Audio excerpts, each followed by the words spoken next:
देखो रमजान में दो ही चीजें, एक रोजा और एक तरावी। जिस चीज का पहले से इस्तेकबाल किया जाता है ना, पहले से उसका इकराम हो जाता है। मेहमान आने के बाद इकराम करेंगे वो मजा नहीं आएगा। तो रमजान में दो काम कर ले, रोजे तो रखने ही है, वो तो फर्ज रोजे हैं। दूसरा काम ये करना है कि तरावी में, एक भी तरावी में आपने सुस्ती कर ली ना, तो बस फिर पूरा रमजान तरावी आपसे बोलो गई। शुरू से इस बात का एहतमाम करना है भाई, वॉशरूम से, क़ज़ाए हाजत से, खाने पीने से, ईशा की नमाज से आधा घंटा पहले फारिग हो जाएगा। समझ रहे कि नहीं समझ रहे? और पहले से मस्जिद में सफ पे आके जगह कर। तरावी जो पहली सफ में पढ़ने का मजा है वो आठवीं सफ में घरेबी वाले लोग चल रहे होते हैं, जो ट्राई करने के लिए पढ़ रहे, कोई काम वाम नहीं है, चलो बैठ जाते हैं, रुकू में जाएगा तो बैठ जाएंगे, लंबी हो गई तो छोड़ो यार, ठीक है ना। ये ट्राई कर रहे होते हैं कि चलो अब वैसे भी यार अब तरावी हो रही है, टीवी के सामने बैठना, सारे ड्रामे फिल्में देख लिए, सारे वो खत्म भी हो गए हैं। कुछ लोग पीछे गरीबी में बैठे हुए होते हैं ना, गपशप लगा रहे होते हैं, और रुकू में जाता है इमाम, आके शामिल हो जाते हैं। तरावी तो ये भी पढ़ लेते हैं, सवाब इनको भी मिल जाता है, लेकिन जो रूहानियत हासिल होनी चाहिए वो हासिल नहीं। तो तरावी प्रॉपर तरीका यही है, मगरिब के बाद घर जाके फौरन ईशा की तैयारी हो। अच्छा, एक काम ये भी करें, इफ्तारी में मीठा ज्यादा ना खाएं, वरना तरावी नहीं पड़ी जाती।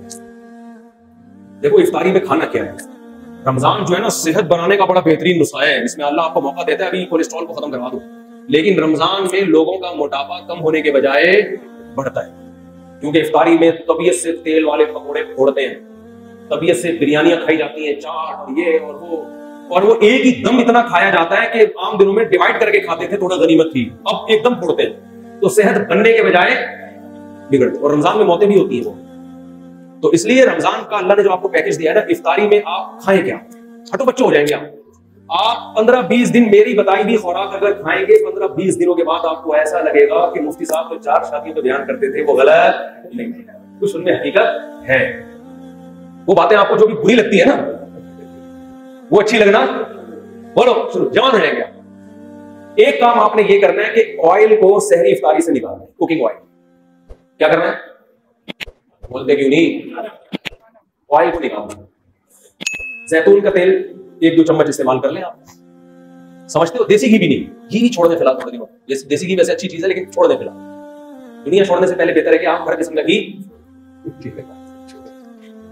वो जैतून का तेल 2-3 चमचे पी लिया 24 घंटे में।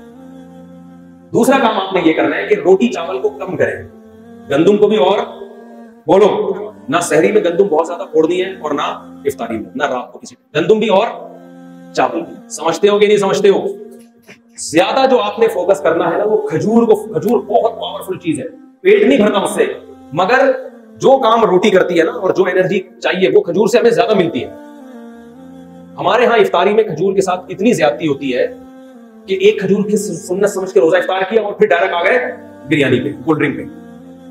अरे ये पेट भर के खाओ यार, तबीयत से खाओ, इस वक्त हजम भी होगी, जुज़्वे बदन भी बनेगी। आमतौर पे खजूर आसान नहीं होती हजम करना, खजूर आसानी से इतना कुछ खाया हुआ होता है, खजूर के लिए मेरा तैयार ही नहीं होता। इफ्तारी में आप तजर्बा करके देख ले, जितनी भी खजूरें खा ले आपका पेट खराब नहीं होगा। तो ज्यादा खाएं खजूरें, और ये कोल्ड ड्रिंक को एक तरफ रखें आप। अगर आप अव्वल तो शरबत, मैं तो कभी भी इफ्तारी में शरबत नहीं पीता, क्योंकि इफ्तारी में तजर्बा है कि शरबत अगर आपने पी लिया या पेट भर के रोटी खा ली तो मगरिब पड़ते ही आप टन हो जाते हो, किसी काम के तरावी के काबिल तो आप रह गए। मैं हूं सुन्नी टन, मैं हूं कादरी सुन्नी टन वाला हिसाब है। ना तरावी पढ़ी जाएगी ना पढ़ाई जाएगी। पीछे देखो लोग तरावी में पहली रकअत से ही घूमना शुरू कर देते हैं। ये वो लोग हैं जिन्होंने इफ्तारी में रोटी पेट भर के खाई होती है, चावल पेट भर के। अगर ये चावल या रोटी से पेट ना भरते, खजूरे खाते या और कोई चीज खा लेते, मकई खा लेते, लोबिया की चाट खा लेते, लोबिया खाए उसकी चाट बना के, वो मजे की भी होती है, सफेद चने भी खा लें वो भी ठीक है। कार्बोहाइड्रेट जो है ना वो कम होना चाहिए। कार्ब वाली चीजें क्या होनी चाहिए, ऐसी चीजें जिनमें निशास्ता होता है, मिठास, जैसे रोटी में तो बहुत कार्ब है ना, चावल में बहुत कार्ब है, ये कम खाएं।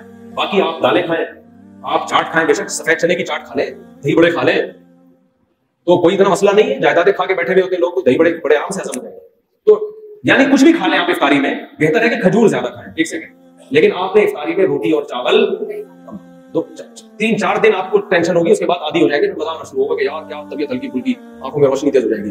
तो सहरी में भी आपने रोटी और चावल को कम करना है, और ऑयली चीजों को, और इफ्तारी में भी रोटी चावल को आपने कम करना है। जब भूख लगे लोबिया की चाट खा ली, या सफेद चने की चाट खा ली, या काले चने की चाट, पकौड़े भी इतना कोई मसला नहीं करेंगे, पकौड़े भी खा, बेसन है ना वो भी इतना मसला नहीं करेगा पकौड़ा। ज्यादा जो टेंशन देगी ना आपको रोटी और चावल और ये कोल्ड ड्रिंक और शरबत पियो टुन।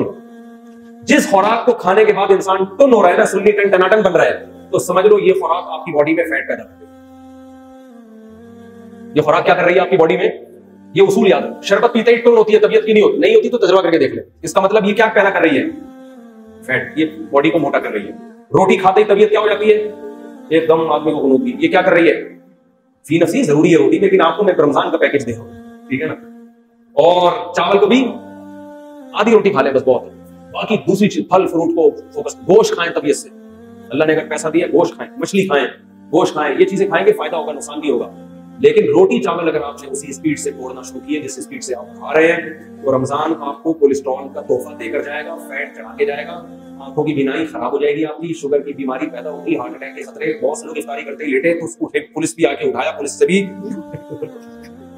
ऐसे कई केसेस मेरे सामने आए हैं कि सहरी खा के सोए थे और पुलिस भी उनको नहीं उठा, क्योंकि सहरी में जिस किस्म की चीजें खाई हैं उनके बाद अगर बंदा उठ जाए तो ये हैरानगी की बात है कि आप उठे कैसे। आपने तो उठने का कोई ऑप्शन, खजला खा रहे हैं सहरी में, इतना ऑयल से भरा हुआ होता है, पीनिया खा रहे हैं, और ये ऑयल भी मार्केटों का ऑयल जिसका पता नहीं है कि ये किस चीज का तेल है। तो इसलिए थोड़ा सा अपने आपको तमीज से ले आए, लेमन पिया करें, विटामिन सी मिलता है, तो इससे आप देखो ऐसे निखर जाओगे, हटो बच्चों हो जाओगे। आप ईद की चांद आपको सबसे पहले नजर आएगा, आपकी आंखें इतनी तेज हो जाएंगी, सबसे पहले आपको चांद नजर आएगा, आप बोलोगे तो बहुत फायदा होगा। लेकिन एक हफ्ते की प्रैक्टिस करनी पड़ेगी इसके लिए, और इससे कोई कमजोरी नहीं होगी। ये रोटी खत्म नहीं करनी है, याद रखो, कम करनी है। खत्म करने से नुकसान होगा। चावल भी खत्म नहीं करना है, बहुत कम करना है। बाकी गोश्त को ज्यादा फोकस करना है, दूध पिए, गोश्त खाएं, खजूरें खाएं, और शरबत ना पिए। चीनी का इस्तेमाल बोलो बिल्कुल लाइफ से ऐसी चीनी निकाल देनी चाहिए। तो ये बड़ा खानदानी पैकेज है, बड़ा मजा आएगा आपको। जी क्या कह रहे हैं? देखो एक बात याद रखो, एक टाइम खाया करो। इफ्तारी में भी खा रहे हैं, फिर मगरिब की नमाज पढ़ के भी खा रहे हैं, ये पागलों वाली हरकत है। वो तो बेहतरीन, ये तो बहुत अच्छा काम है। मेरी तो आदत है, मेरी तो आदत है, मैं हमारे यहाँ 15 मिनट बाद मगरिब की नमाज होती है, मैं इफ्तारी में खा लेता हूँ इतना खाना, उसके बाद बस बहुत अगर कभी तरावी के बाद भूख लगी तो खा लिया, वरना नहीं। लोग क्या करने, पहले इफ्तारी में खाते हैं, फिर मगरिब की नमाज पढ़ के आए, फिर जाके खाना खाएंगे। हालांकि उनको पता है कि हमारी भूख, क्योंकि जब वफा आता है ना तो भूख नहीं रहती, तो ये पेट खराब होता है। रमजान में बीमारियां कम होने के बजाय बढ़ती हैं, तो रमजान बदनाम होता है इससे। वो हालांकि रमजान का कसूर नहीं है, वो आपका अपना कसूर है। तो अगर आपने इफ्तारी के फौरन बाद खाना खाना है तो इफ्तारी में 2-3 खजूरें खाएं, नमाज पढ़ें, फिर खाना खाएं। लेकिन अगर नहीं है तो फिर तमीज से खाना खाएं। और मस्जिद के इमाम को बोले कि थोड़ा लेट पढ़ा दो भाई, कोई भागे नहीं आ रहे यार, थोड़ा 1 महीना है, खाने दो तमीज से। वो भी खड़े होते हैं, मौजिन साहब बस इधर आधा जल्दी जल्दी खा रहे हैं और उधर अजान की आवाज आ गई, जुगाली करते हुए आ रहे होते हैं मस्जिद में। मैंने तो देखा चलते चलते दस्तरखान से पकौड़ा पकड़ रहे होते हैं, जमात नहीं पढ़नी हो, चलते चलते हर एक को। यहाँ मगरिब की नमाज में ताखीर जायज नहीं है, लेकिन एक औज़र है। तो हम तो कोशिश करते हैं अजान और मगरिब में कम से कम 15 मिनट में भी जिस कम वक्त का पेट ना भरे ना, तो ये पेट नहीं है, ये लालू खेत है। ये कुछ भी खाएगा इसका पेट नहीं भर सकता। इसको फोकस करें, बहुत फायदा होगा इंशाल्लाह। सेहत बड़ी खाना है, अल्लाह अमल की तौफीक अता फरमाए।